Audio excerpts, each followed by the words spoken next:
সম্প্রতি আমেরিকান সৈন্যরা ভেনেজুয়েলায় হামলা করে প্রেসিডেন্ট এবং ফার্স্ট লেডিকে ধরে নিয়ে গেছে। বিষয়টি নিয়ে গোটা পৃথিবীতে তোলপাড় চলছে।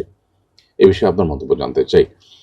প্রিয় দর্শক, এ বিষয় নিয়ে অন্য ১০ জনের মন্তব্যের চাইতে আমার মন্তব্য কোনো ব্যতিক্রম বা ভিন্ন কোনো মন্তব্য নয়। ভেনেজুয়েলার যে প্রেসিডেন্টকে ধরে নিয়ে যাওয়া হয়েছে তার ব্যাপারে নানান নেগেটিভ মন্তব্য আছে। সে দেশের মানুষ তার উপর অসন্তুষ্ট। তিনি বলপূর্বক তাদের উপরে শাসন আ কার্য পরিচালনা করছেন, বামধারার রাজনীতিকরণ ইত্যাদি, ইত্যাদি। তার ভিতরে অনেক নেগেটিভিটি থাকতে পারে। কিন্তু তাই বলে আরেক দেশের আ প্রেসিডেন্ট বা আরেক দেশ থেকে সৈন্যরা হামলা করে একটা দেশের প্রেসিডেন্টকে তুলে নিয়ে যাবে, এটা বোধহয় পৃথিবীর ইতিহাসে ১ম ঘটেছে। আ অন্তত মানে তথাকথিত সভ্য পৃথিবীতে এই ১ম বারের মতো এমনটি ঘটেছে।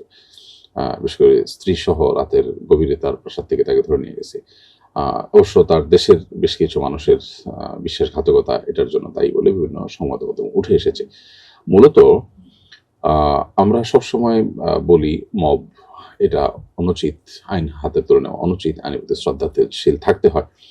এখন কোনো কারোর ব্যাপারে যদি অভিযোগ হয়, অভিযোগ হলে তাকে কোনো নিয়মতন্ত্র, আন্তর্জাতিক আইন কোনো কিছু না মেনে যদি তাকে তুলে এনে যা খুশি তা করা যায়, আমার মনে হলো আর আমি এনে ধরে নিয়ে আসলাম, এনে বিচার শুরু করে দিলাম। তাহলে এটা যদি জায়েজ হয় বা এটা যদি বৈধ হয়, তাহলে সেক্ষেত্রে মবে কি দোষ করেছে?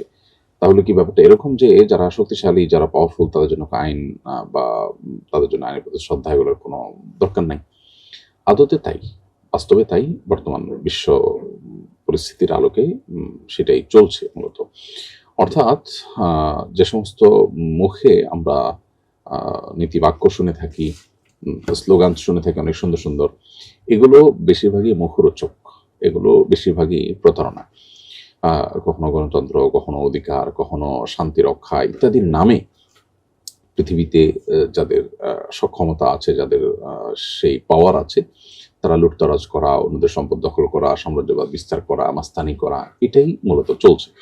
বাকি লোকগুলো আসলে সহজ সরল বা তাদেরকে একরকমের বলতে পারেন বোকাশোকা বানিয়ে রাখার একটা প্রচেষ্টা চলছে। এটা এখন ওপেন সিক্রেট। কিন্তু দুর্ভাগ্যজনক বাস্তবতা হলো যে বেশিরভাগ মানুষজন পৃথিবীতে আমরা যারা বসবাস করছি, আমরা এই জিনিসটা বোঝার চেষ্টা করি না।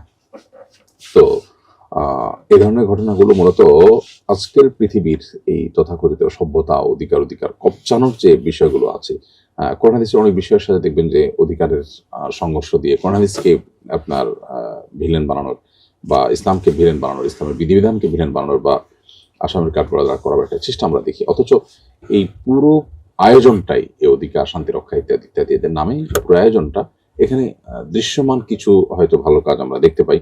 মূলত পুরো আয়োজনটাই হলো মাস্তানি এবং দখলদারিত্ব এবং সাম্রাজ্যবাদ প্রতিষ্ঠার চেষ্টা মাত্র। আফ্রিকাতে কি হচ্ছে শান্তি রক্ষার নামে, আমরা কে না জানি সেটা। গোটা পৃথিবী জুড়ে আজ যা চলছে এই সবগুলোরই একটা বহিঃপ্রকাশ এই ঘটনার মধ্য দিয়ে হয়েছে। অন্যরা হয়তো যেটা একটু ঘুরিয়ে ফিরিয়ে ইনিয়ে বিনিয়ে বা একটু কৌশলে করে, এটা হয়তো খুব প্রকাশ্যে স্পষ্টভাবে হয়েছে। জাস্ট এইটুকু পার্থক্য। তো পৃথিবীর মানুষের জন্য আসলে ইসলামী যে সমাধান, অন্য কোনো বিষয়ে যে অন্য কোনো ইজম বা মতবাদে বা অন্য কোনো ধারণা পৃথিবীতে প্রতিষ্ঠিত হওয়ার মাধ্যমে মানুষের যে শান্তি প্রতিষ্ঠিত হবে না, প্রকৃত অধিকার প্রতিষ্ঠিত হবে না, সেটা সমস্ত ঘটনার মধ্য দিয়ে আবারও পরিষ্কারভাবে বুঝে আসে। জাতিসংঘের মতো এরকম একটা প্রতিষ্ঠান যদি এই ধরনের একটা ইয়েতে আপনার এই ধরনের একটা ঘটনা যদি কার্যকর পদক্ষেপ নিতে না পারে, তাহলে এই সমস্ত প্রতিষ্ঠানের আসলে কার্যকারিতা কতটুকু সেটা যথেষ্ট প্রশ্ন করবার সুযোগ আছে।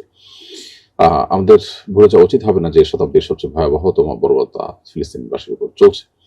সেটা ভেনেজুয়েলার তুলনায় অনেক বেশি, অনেক ভয়ঙ্কর।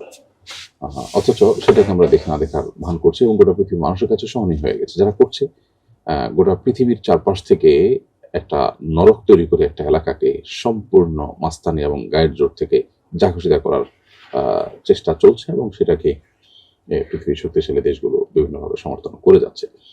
তো এখান থেকেও কি তাদের আসল রূপ, তাদের প্রকৃত চেহারা প্রকাশ পায় না? আল্লাহ তাআলা আমাদেরকে হেদায়েত দান করুন এবং বোঝার তৌফিক দান করুন।